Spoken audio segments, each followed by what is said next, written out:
جب ماہ سیام رمضان المبارک جلوہ گر ہوتا ہے، جنت کے 8 دروازے کھول دیے جاتے ہیں، جہنم کے دروازے بند کر دیے جاتے ہیں اور شیاطین جکڑ دیے جاتے ہیں۔ اللہ جل شانہ اس موسم رحمت میں خاص عنایات اپنے بندوں پہ فرماتا ہے۔ ایک نفل ادا کرنے سے فرض ادا کرنے کا ثواب ملتا ہے اور ایک فرض ادا کرنے سے 70 فرائض ادا کرنے کا ثواب ملتا ہے۔ اسی طرح راہ خدا میں 1 روپیہ دو گے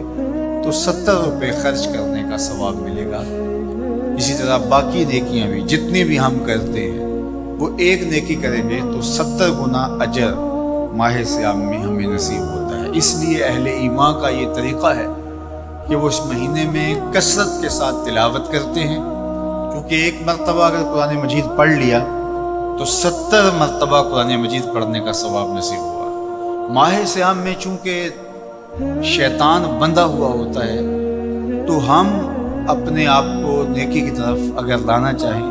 تو اتنی رکاوٹیں نہیں ہوتی جتنی عام دنوں میں ہوتی، لیکن اس کے باوجود بہت سارے لوگ ہیں جو رات کو بڑا پکا ارادہ کر کے سوتے ہیں کہ میں صبح وقت پہ اٹھوں گا اور نوافل بھی پڑھوں گا اور نماز بھی ادا کروں گا، لیکن جب صبح ہوتی ہے تو انہیں یا تو جاگ نہیں آتی یا نیند سے بیدار ہو جاتے ہیں، بستر سے اٹھا نہیں جاتا۔ جبکہ وہی شخص انہوں نے صبح سبزی منڈی جانا ہو تو چھلانگ لگا کے اٹھتے ہیں اور سبزی منڈی پہنچتے بھی ہیں۔ سستی طبیعت کا کسل نہیں ہوتا۔ عمومی طور پہ ہم اپنے آپ کو بیمار تصور کر لیتے ہیں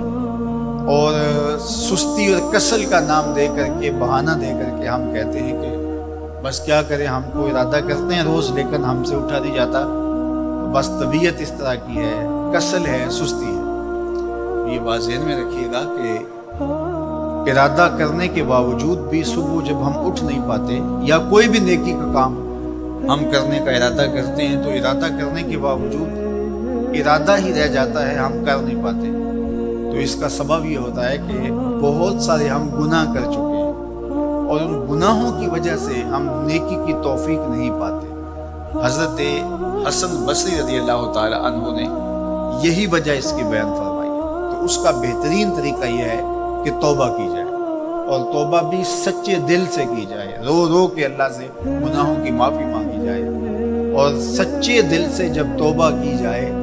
تو پھر سارے گناہ نہ صرف مٹا دیے جاتے ہیں بلکہ ان کو بدل کے نیکیوں میں تبدیل کر دیا جاتا ہے۔ تو ماہ سیام کے اندر پختہ عزم کریں اور اس عزم کو عمل کی شکل دینے کے لیے سچی توبہ کریں کہ ہمارا یہ رمضان اس طرح سے گزرے، یہ مہینہ اس طرح سے بسر ہو کہ ہم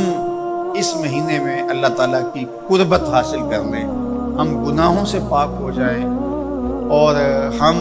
جو ثمرات ہیں، جو فوائد ہیں اس مہینے کے، وہ ہم سمیٹ سکیں۔ تو یہ وہ مہینہ ہے جس کے انتظار میں میرے اور آپ کے آقا و مولا اپنی آنکھیں لگائے ہوتے تھے اور دن گن گن کے وقت گزارتے تھے کہ ماہ سیام آ رہا ہے۔ تو اس مہینے کا عزت کے ساتھ، تکریم کے ساتھ، اعزاز کے ساتھ استقبال کرو اور اس کو پلکوں پہ بٹھاؤ، اس کو دل پہ بٹھاؤ۔ اس مہینے کی تکریم یہ ہے کہ اس میں ہر برا کام چھوڑ دیا جائے۔ اگر کوئی شخص برا کام نہیں چھوڑتا اور روزے رکھتا ہے تو میرے اور آپ کے آقا و مولا کا ایک فرمان سن لیجئے، من لم یدع قول الزور والعمل بہ فلیس للہ حاجۃ فی ان یدع طعامہ و شرابہ۔ فرمایا کہ جو جھوٹ اور برے کام نہیں چھوڑتا اس کے بھوکا اور پیاسا رہنے کی اللہ کو کوئی ضرورت نہیں ہے۔ تو روزہ خوراک بچاؤ مہم نہیں ہے جو چلائی جاتی ہے، بلکہ یہ تزکیہ نفس کا موسم ہے، باطن کی صفائی کا موسم ہے، اور باطن کی صفائی نہیں ہوتی جب تک ہم کوشش کریں۔ آپ کے بدن پہ بہت ساری میل چڑھی ہوئی ہے اور جمی ہوئی ہے بدن کے ایک ایک عضو پہ میل، تو آپ پانی میں چھلانگ لگا کے باہر بھی آ جاتے ہیں تو میل نہیں اترتی، چلو کچھ نہ کچھ فرق تو ضرور پڑ جاتا ہے، لیکن میل نہیں اترے گی۔ میل کب اترے گی؟ جب آپ اپنے بدن کو مل مل کے اس کے اوپر صابون لگا کر کے اچھی طرح سے اس کو جب اتاریں گے محنت کوشش سے،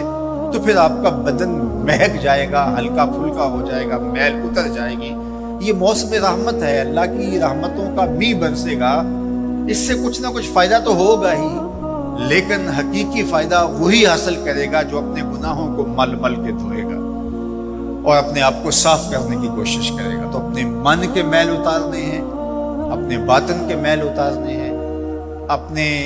اعمال کی درستگی کی کوشش کرنی ہے۔ صلاۃ التراویح مسجد میں نہیں آ سکتے تو گھروں میں پڑھ لیجئے،